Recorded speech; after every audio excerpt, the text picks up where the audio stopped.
I'm a drug dealer. I bury dead people. I have a single-digit sperm count. I'm president of Astral. When I was 6, 7, or 8 years old in the mid-60s, I remember my father taking me down to Guy Street Photo, and there was Ian. I remember Ian being behind the counter. I remember this big smile. Ian was the accountant in the group, but clearly the one who was going to make the big impression. When you think about what he and his brothers did with that company, but principally him, is that they massively pivoted on at least 3 occasions and changed the nature of their business, ultimately creating one of the most successful independent media companies this country has ever known. Ian is really credited with turning Astral into a content broadcasting company. It was his idea, it was his concept. He was very focused on it right from the beginning of his term as CEO.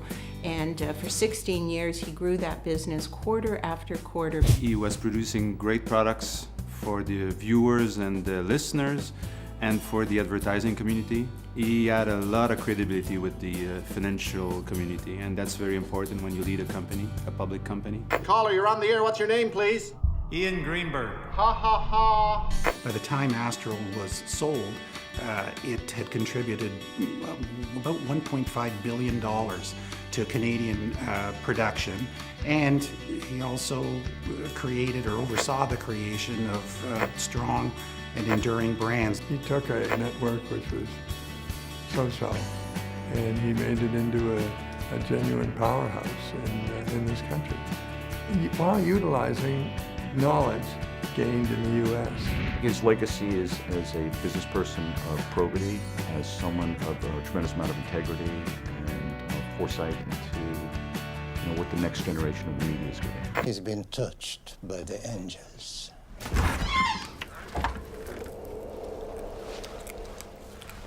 He was like a brother to me.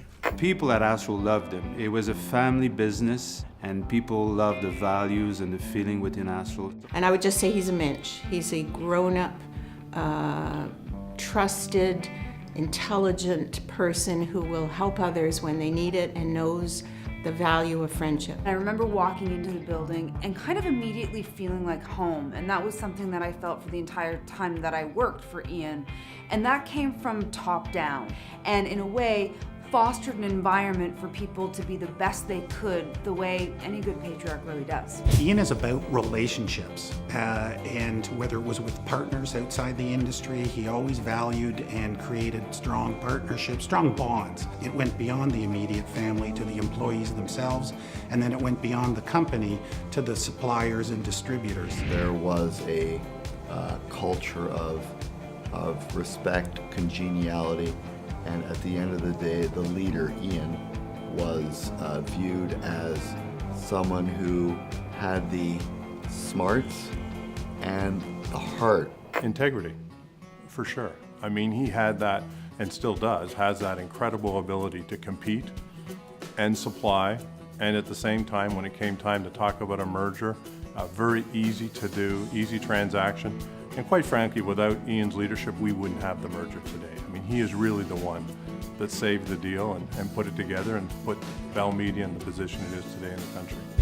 He has promised since he sold the company and since he's no longer the CEO that he would stay involved. My biggest concern is that we would stay out of touch, but that hasn't happened. The more involved he is, the happier I am and the safer that we all feel at HBO. Hey, Creditor, Pee-wee's with you. You better cover his eyes. He might get confused. Ian, congratulations on your induction. And tonight, I'd like to say just one thing to you. Mazel tov. I cannot think of anyone more worthy of being inducted into the Hall of Fame than yourself. Congratulations on this most well-deserved honor. You've been in my Hall of Fame for many, many years. A hearty mazel tov. Congratulations, Ian. So well deserved. You really are the greatest.